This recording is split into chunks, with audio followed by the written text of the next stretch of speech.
They didn't just put hands on my baby. They tried to erase her, tried to make her silence permanent. And when the school thought they could sweep it under the rug like dust, nah, baby, they didn't know they just unleashed hell's storm in heels. It was a regular Tuesday morning, or at least it should have been. The sun was out, kids dragging backpacks across cracked sidewalks, bus engines coughing out fumes like old smokers. My daughter, Amara, 15, skinny as a pencil, always had her headphones in, smiling like she had secrets nobody else deserved to know. But that morning, the smile didn't survive the school hallway. I wasn't there when it happened, but I'd piece it all together later. Locker row, white kids. Laughter that wasn't laughter, but knives. Look at the monkey braids, one girl sneered. Another one tugged Amara's hair like it was rope, like she was some doll made for display. And when Amara said, soft but steady, "Keep your hands off me," that's when the world flipped. The first punch landed so fast she didn't even have time to cover her face. Then it was a storm kicks, fists, a backpack slammed down on her chest, a circle formed, phones out. Teachers? Nowhere. By the time a janitor screamed for them to stop, Amara was already limp on the linoleum floor. She didn't wake up. Hospital lights. When the call came, my soul cracked. They said, "Your daughter's been injured at school. Please come quickly." Injured. That's what they called it. But when I burst through those emergency room doors, I saw her tiny body hooked up to machines. Face swollen, lips split, IV in her arm, my baby girl in a coma. And something inside me, the part that still believed in rules, patience, or mercy, died right there under the fluorescent lights. I remember gripping the doctor's coat. "Tell me she's gonna wake up." He said words I'll never forget. "We don't know yet. It depends how bad the trauma is. We'll do our best." Do our best? Nah, y'all don't understand. Amara ain't just some patient file. That's my whole heart lying still, fighting for breath. The cover-up begins by the next morning. The school already had their story. A misunderstanding, a fight between students. We're investigating. A fight? My baby had bruises like she got jumped by a pack of wolves. Ain't no fight when it's 5 against 1. That's an ambush. That's an execution attempt in slow motion. I marched up in that school, hair tied back, no makeup, rage burning hotter than coffee in my veins. Principal Hargrove sat in his office, pale face hiding behind a desk stacked with papers like walls. "Miss Johnson, we're deeply sorry," I cut him off. "Don't play with me. Y'all let this happen. Where was security? Where were your teachers?" He cleared his throat. "We take bullying very seriously.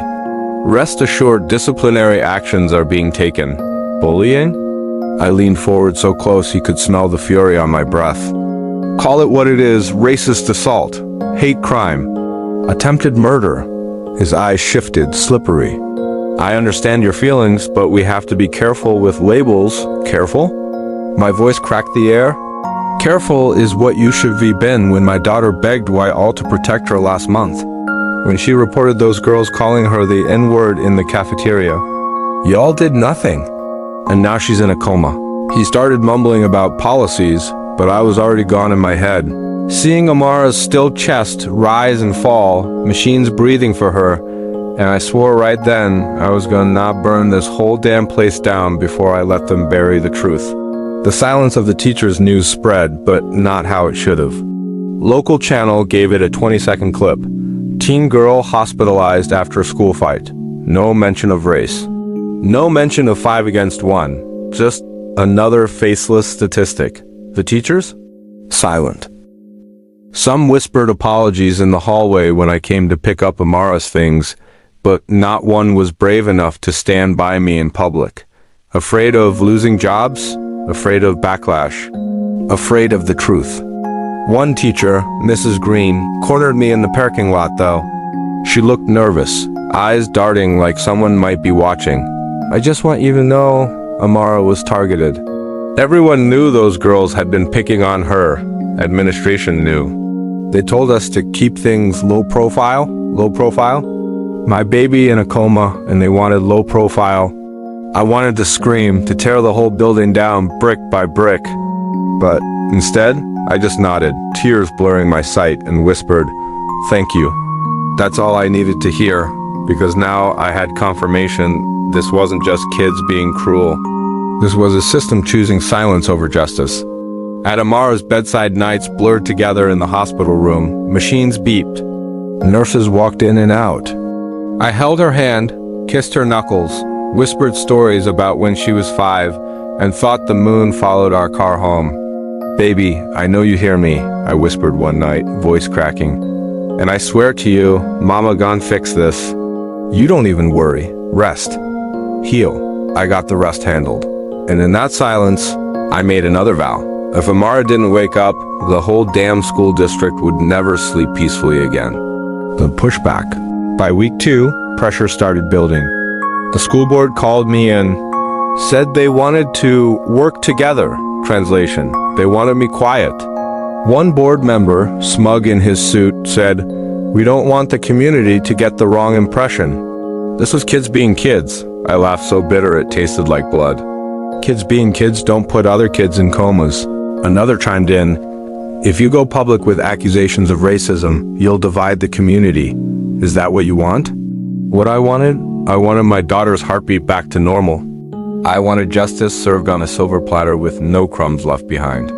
But all I said was, nah, what I want is for y'all to stop protecting demons in backpacks. The breaking point. The final straw came when one of the bullies' parents confronted me in the grocery store. Middle of aisle 6, between cereal boxes.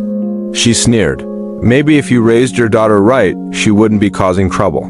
I swear the only reason I didn't, to put her head through the Frosted Flakes shelf, was because Amara's face flashed in my mind, peaceful under hospital sheets. I stepped close enough, she had to step back. "My daughter's in a coma, and you out here defending monsters? Lady, pray, I don't see your kid outside that courtroom." She gasped like I'd cursed her whole family. But she needed to hear it. They all did. Because by then, the rage had transformed into fuel. And I knew the war had officially begun. A spark that lit the fire week 3. Amara still in that coma. Tubes, wires, beeping monitors, my life soundtrack. I was running on black coffee in fury, barely sleeping. Then one night, scrolling my cracked phone, I saw it. A grainy video posted to some high school gossip page. The video. 5 girls circling Amara, their voices sharp, ugly. "Go back to the jungle." Slap. "Don't nobody want your nappy-headed ass here." Kick. Laughter. Another kick. Then her body dropping limp. The comments under it? Half jokes, half silence. But me? Watching that video at 3 a.m., shaking so hard the phone nearly slipped, something inside me snapped clean. This wasn't staying quiet anymore. The viral explosion by sunrise, I had posted the video myself. Caption? Just one line. "They tried to bury my daughter. Watch what they did." Hashtag justice for Amara. That was it. No fancy edits. No explanations.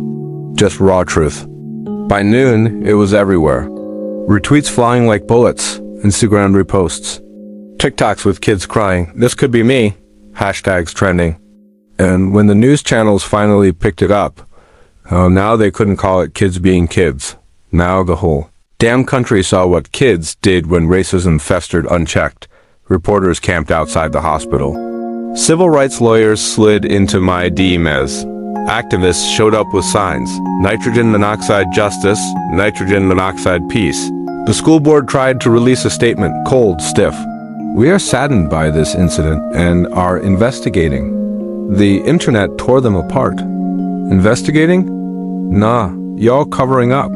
Y'all complicit, and I was just getting started. The mother turns general. I started moving like a woman possessed. Meetings with lawyers. Gathering every email, every complaint Amara had filed that the school ignored. Parents who whispered to me in parking lots, finally brave enough to admit their own black kids had been targeted too. I wasn't just a grieving mother anymore. I was a general building an army. At night, I still held Amara's hand, whispering, "Baby, mama out here fighting for you." And I swear, when you wake up, you're gonna see the world different. 'Cause I'm tearing down every brick that tried to crush you. The school's collapse begins. First hearing, packed courtroom, cameras flashing, reporters scribbling. The bullies sat there, smirking, Their parents adjusting pearl necklaces and expensive ties like money was gonna shield them. But when my lawyer rolled out the video on the big screen, silence swallowed the whole room. The sound of their voices, the slurs, the laughter, the thuds of kicks echoed like ghosts. I watched those parents' faces crack. Smirks vanished. Judge shifted in his chair, jaw tight. And me? I just stared at them. Dead eyes, no tears left. Just fire. The prosecutor said words that made my chest rise. This isn't bullying. This is racially motivated assault, a hate crime. The judge nodded. Hate crime charges filed. The air in the room shifted, tables turning, power bleeding out of their side like water from a busted pipe. Community uprising by then. The protests outside the school were daily. Black, white, brown, all colors, shoulder to shoulder, chanting Amara's name. Justice for Amara. No racist schools. Protect our kids. The school board tried to hold a press conference.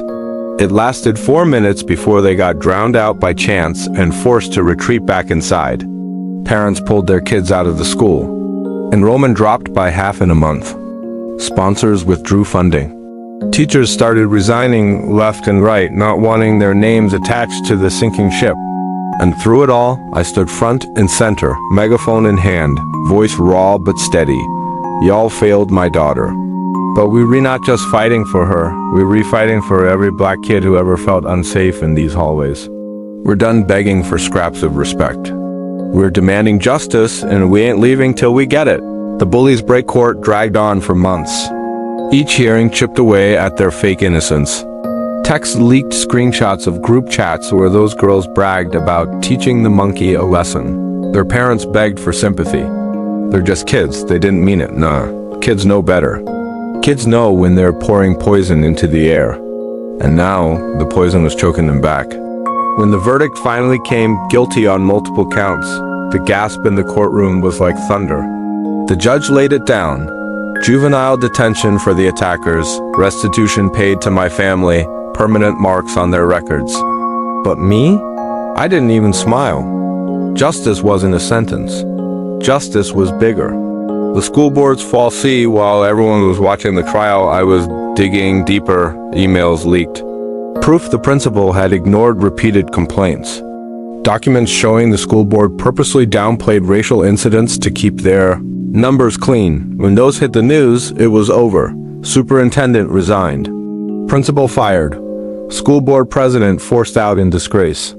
The state stepped in, stripped funding, put the district under investigation.